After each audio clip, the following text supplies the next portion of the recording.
నేటి భారతం శ్రోతలకు నా హృదయపూర్వక అభినందనలు తెలుపుతూ, మన బంగ్లాదేశ్ భారతదేశానికి ఇరు దేశాలకి కూడా ప్రసిద్ధి చెందినటువంటి నోబెల్ గ్రహీత అయినటువంటి మన భారతదేశపు జాతీయ గీతం రచించినటువంటి శ్రీ రవీంద్రనాథ్ గారు బంగ్లాదేశ్లోనే వారికి 2 ఇళ్ళు ఉన్నాయి.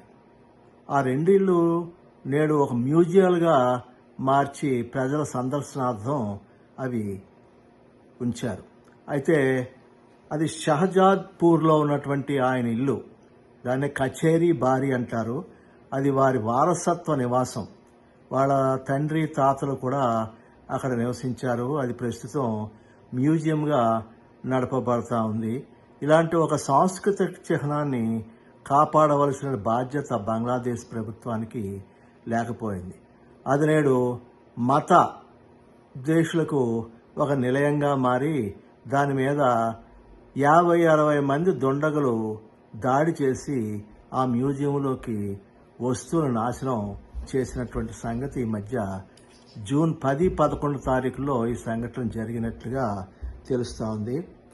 ఇది రవీంద్రనాథ్ ఠాగూర్ల కుటుంబానికి ఒక వారసత్వ నివాసం. అనేక దుండగులు ఈ నివాసానికి వెళ్ళి కొన్ని వస్తువులను నాశనం చేయడం జరిగింది. అయితే జిల్లాలోని మరొక నివాసం అది కూడా నాశనానికి గురైందని చెప్పి తెలుస్తూ ఉంది. ఇంత మత విద్వేషం, దీనికి కారణం జమాతే ఇస్లాం, తర్వాత హఫీజత్ ఇస్లాం వంటి సంస్థలు కొందరు దుండగులు గుంపులుగా బయలుదేరి ఈ మ్యూజియాన్ని నాశనం కొంతవరకు చేశారని తెలుస్తుంది. ఇది ఒక ప్రణాళికాబద్ధంగా దీని వెనక కొంతమంది శాసనసభ్యులు కూడా ఉన్నట్టుగా తెలుస్తోంది. పోలీసులు అయితే ఇప్పటి వరకు ఎలాంటి అరెస్టులు చేయలేదు. అయితే దర్యాప్తు చేస్తామని చెప్పి చెప్తా ఉన్నారు.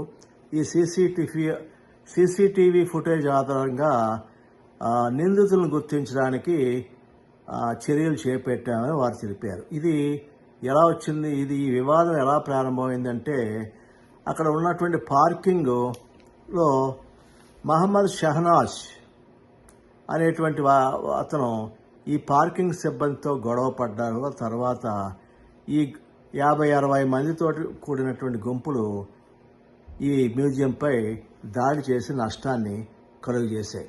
అయితే ఠాగూర్ గారి ఇల్లు ధ్వంసం చేయబడిన ఘటన ఒక సాంస్కృతిక మరియు సామాజికకి ఒక సంకేతం. దీన్ని కేవలం ఒక వస్తువులు ధ్వంసం చేసినటువంటి విషయంగా కానీ తీసుకోకూడదు. ఇది వారి బంగ్లాదేశ్ యొక్క సాంస్కృతిక అసహనానికి సంకేతం. బంగ్లాదేశ్కి మనం విముక్తి కలిగించామని కూడా వారికి ఏ కోశాన విశ్వాసం లేదు. ఠాగూర్ ఒక బహుళ సంస్కృతుల ప్రతినిధి. కేవలం మన భారతదేశానికే కాకుండా బంగ్లాదేశ్కి కూడా ఒక ప్రతినిధిగా మనం విశ్వ మానవతకు ఆయన చిహ్నంగా భావించాం. అయితే ఆయన నివాసం ధ్వంసం చేయడం అంటే ఆ సాంస్కృతిక విలువల పట్ల ద్వేషం అని మనం భావించవచ్చు. రాష్ట్ర వారసత్వ కట్టడాలు పరిరక్షణలో బంగ్లాదేశ్ ప్రభుత్వం యొక్క వైఫల్యం ఇందులో కనబడుతోంది.